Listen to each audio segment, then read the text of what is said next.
UP के बुलंदशहर में सिकंदराबाद के गांव जीतगढ़ी में जहरीली शराब से 6 लोगों की मौत के बाद 8 जनवरी को शराब के साथ तस्कर को पकड़ने के बाद 3 लाख रुपए लेकर उसे छोड़ने के मामले में नगर कोतवाली पुलिस ने आबकारी निरीक्षक और 2 सिपाहियों को गिरफ्तार कर लिया। पुलिस ने तीनों की निशानदेही पर आबकारी के गोदाम से शराब की वही 8 पेटी बरामद की हैं।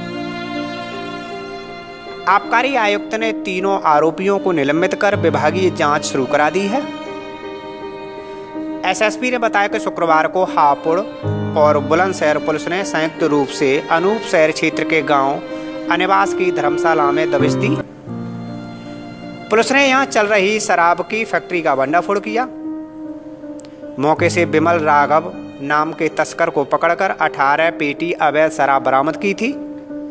पूछताछ में विमल ने बताया कि 8 जनवरी को जब शराब कांड हुआ था तो उसके पास भी नोएडा की उसी फैक्ट्री की 8 पेटी शराब बरामद हुई थी, जिसमें 6 लोगों की मौत हुई थी। छापेमारी की सूचना मिलने पर विमल राघव शराब को ठिकाने लगाने जा रहा था। इसी बीच डिवाई के आबकारी इंस्पेक्टर सुरेश सिंह चौहान, सिपाही हेड कांस्टेबल खेम सिंह और सिपाही अनुज ने उसकी वैगन आर गाड़ी को रोक लिया और चेकिंग की। चेकिंग के दौरान गाड़ी से 8 पेटी शराब पकड़ी गई। आबकारी इंस्पेक्टर उसे मय 8 पेटियों के बुलंदशहर आबकारी गोदाम ले गए। आबकारी इंस्पेक्टर ने उसके सहयोगी सरकारी शराब ठेके के संचालक को फोन करके बुलाया। इसके बाद 3 लाख रुपए लेकर उसे छोड़ दिया गया। इंस्पेक्टर ने 8 पेटी शराब अपने पास रख ली।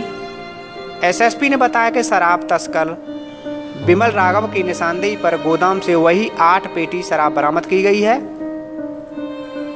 इसके बाद आबकारी इंस्पेक्टर व दोनों सिपाहियों को गिरफ्तार कर लिया गया।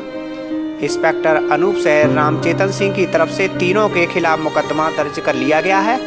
ये दिनांक 21 जनवरी को हापुड़ पुलिस की अभिसूचना के आधार पर हापुड़ पुलिस और बुलंदशहर की पुलिस द्वारा संयुक्त रूप से एक दबिश दी गई थाना अनूप शहर क्षेत्र के अनिवास गांव में, जहां एक ब्रह्मपाल नाम का लाइसेंसी शराब का ठेकेदार है।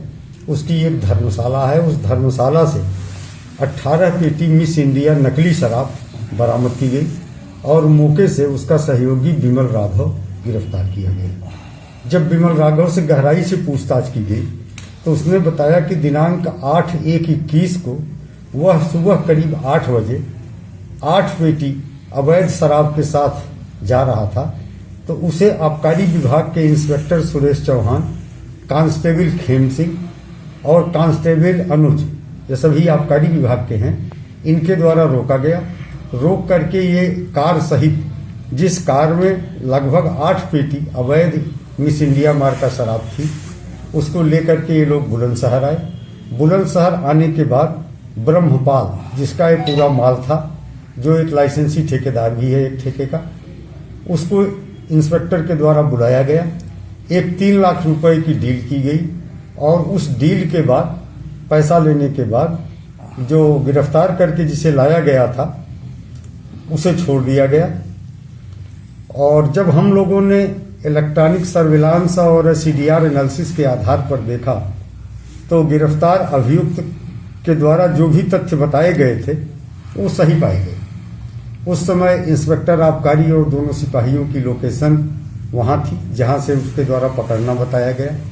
फिर गिरफ्तार अभियुक्त के साथ साथ उनका बुलंदशहर तक आना और फिर बुलंदशहर पहुंचने के बाद ब्रह्मपाल ठेकेदार के नंबर पर इंस्पेक्टर द्वारा फोन करना और उसका अनूप शहर क्षेत्र से चलकर बुलंदशहर तक आना और यहां से फिर उसे अपने साथी विमल राघव को लेकर वापस जाना प्रमाणित हुआ। विमल राघव द्वारा यह भी बताया गया कि जो 8 पेटी शराब उसकी कार से बरामद हुई थी उसे इंस्पेक्टर ने रख लिया था। आबकारी इंस्पेक्टर से जब कड़ाई से पूछताछ की गई तो इनकी निशानदेही पर वो 8 पेटी शराब भी इनकी अभिरक्षा से बरामद हुई। इस प्रकार चूंकि शासन की मंशा बहुत स्पष्ट है, भ्रष्टाचार के अगेंस्ट जीरो टॉलरेंस की शासन की जो नीति है उसी के तहत हम लोगों के द्वारा इसमें एडीएम प्रशासन को भी इन्वॉल्व किया गया, एसपी सिटी को इन्वॉल्व किया गया और बहुत ही निष्पक्षतापूर्वक पारदर्शी तरीके से हर तरह से पूछताछ करने के बाद जब ये प्रमाणित हो गया कि वास्तव में इंस्पेक्टर आबकारी और उनके 2 सहयोगी सिपाहियों के द्वारा भ्रष्टाचार करते हुए मिस इंडिया शराब जो नकली थी उसे बरामद किया गया और फिर पैसे लेकर के अभियुक्त को छोड़ दिया गया। उस शराब को अपनी अभिरक्षा में रखा गया। इनके विरुद्ध 60A आबकारी अधिनियम और 7 भ्रष्टाचार निवारण अधिनियम का मुकदमा दर्ज किया गया।